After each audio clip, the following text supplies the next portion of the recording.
Hello guys! Welcome back to my channel. Ngayon, i-share ko naman sa inyo kung paano ako mag-edit ng video using my phone. So, please keep on watching!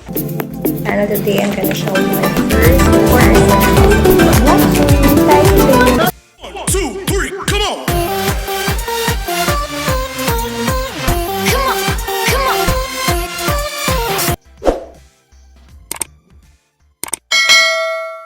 So, gusto ko ipakita sa inyo kung paano ko na-edit yung vlog ko and also yung intro vlog kasi yun yung marami nagtatanong kung paano. And then, ano yung mga applications na ginagamit ko sa phone. Ever since, mahilig talaga ako mag-edit ng mga video or pictures. Since high school, natuto akong gumamit ng Adobe Photoshop. Pero basic lang. Until natutunan ko siyang gamitin sa work ko. Tsaka, hilig ko talaga ang creative. So, I hope you like this video. Ginagamit ko is KineMaster. So, ngayon, magpe-prepare tayo ng background. And then, in duration lang niya, dapat less than 10 seconds or like 15 seconds. So, yan. Pinili ko yung color na usually ginagamit ko. And then, i-insert natin yung mga images. Ayan.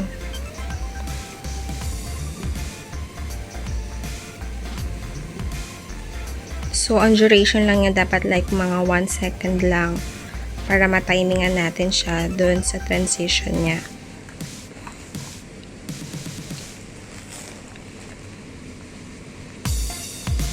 Gumamit ako ng 4 na pictures.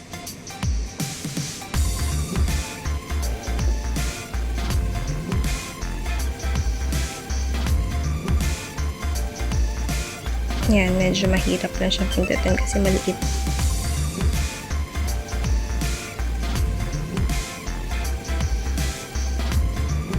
Yan, dapat yung size niya is halos magkakapareho sila.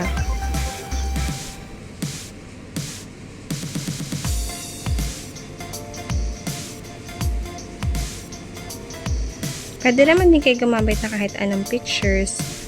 Basta, maganda yung mas marami or like mga 4, 3 para may transitions.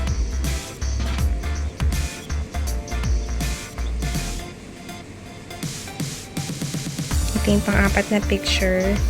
Nilagay ko lang siyang duration hanggang dun sa dulo para yung animation niya makita natin mamaya.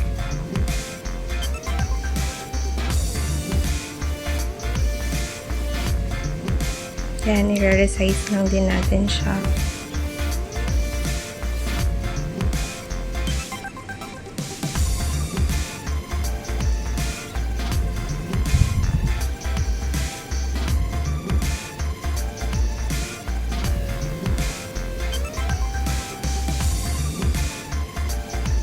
Yan, nalagyan na natin siya ng animation.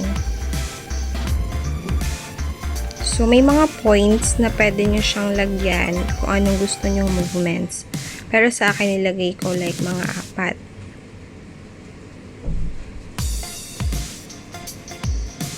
Yan, para siya nagsisway.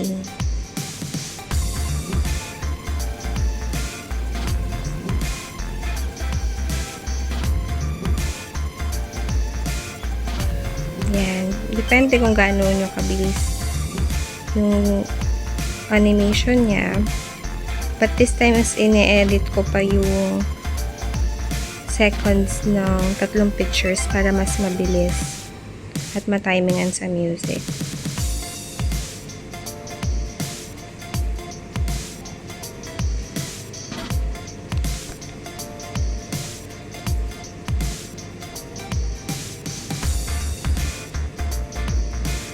Yan, makikita nyo siya na nag-sway. Then, mag-i-insert tayo ng logo ko.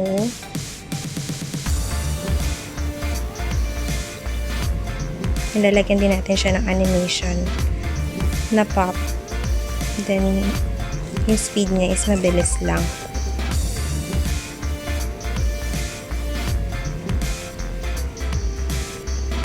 Yan, so i-adjust natin siya. yung pagpasok ng logo. Mas maganda, mas mabilis. Tapos ngayon, i-adjust din na rin natin yung duration nung pang-apat na picture tsaka nung logo.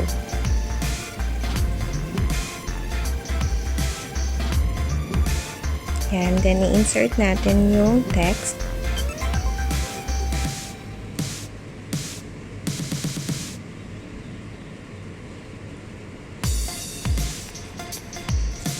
Depende sa inyo kung anong gusto nyong ilagay. But for me, ito kasi yung channel name ko. Yan, insert natin yung pangalan ko. Then, pipili din tayo ng font.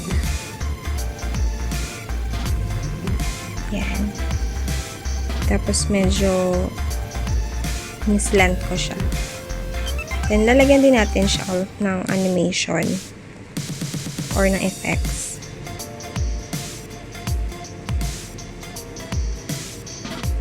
Yan, resize muna tayo. Napili ko letter by letter. Then, yung speed niya dapat also mas mabilis din. Yan. Ngayon, adjust tayo ng mga duration para pare-pareho sila ng exit.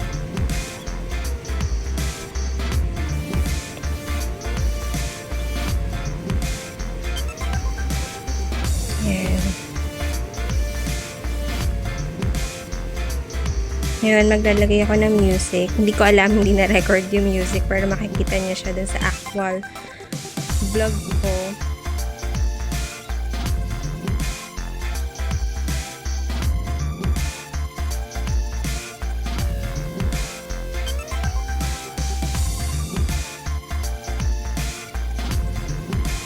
Yun.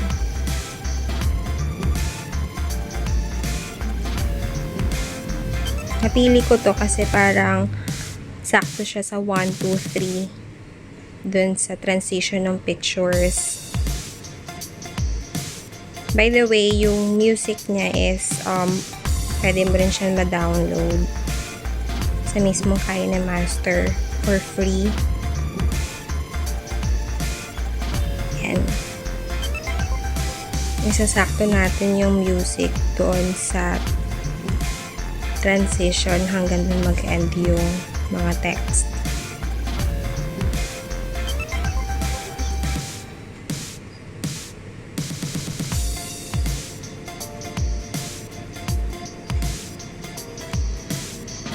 Then ngayon, i-insert natin yung subscribe and bell button. Pwede nyo ito ma-download sa YouTube and then i-convert nyo lang din siya sa MP4. Then make sure yung green color kasi ito yung ginagamit sa Chrome key.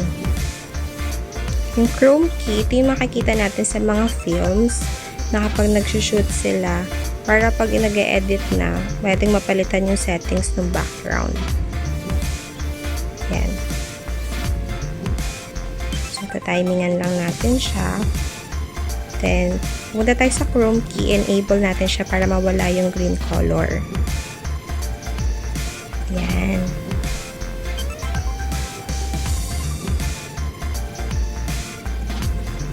Tapos na.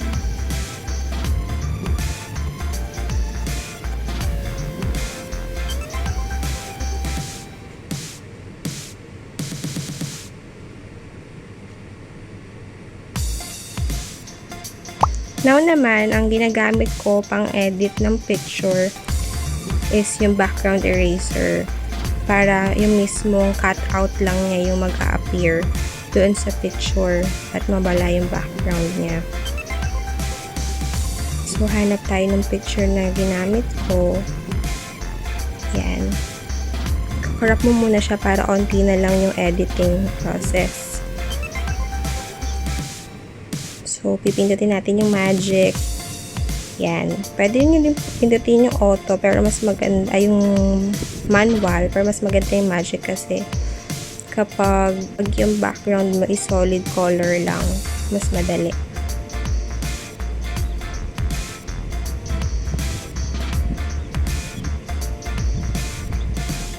Ginagamit ko to pang insert sa mga thumbnails.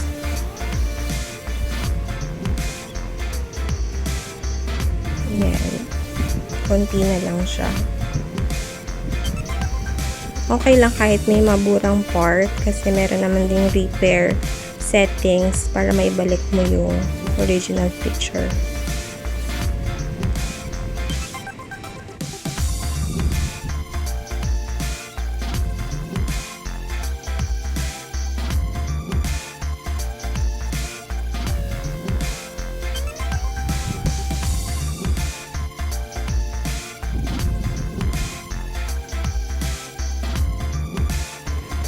Yan, i-repair natin yung mga nabura para ma-restore yung dating picture niya.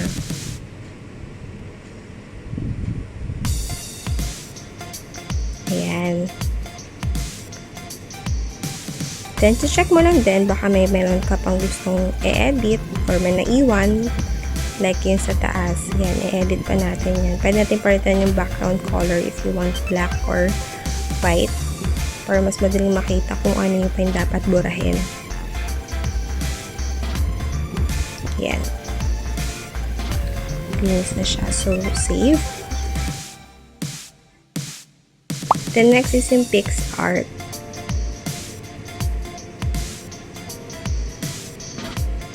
For sure, lahat naman gumagamit ng applications na to. Ito yung ginagamit ko para maglagay ng border para mas ma-highlight kung ano yung picture. Hindi ako nag-subscribe kasi free lang naman siya. Pero makulit talaga, oh. Isa pa. Ayun guys, I hope nagustuhan niyo yung short tutorial ko how I edit my vlog on my phone. So if you haven't subscribed to my channel, please subscribe and hit the bell button. Thank you for watching!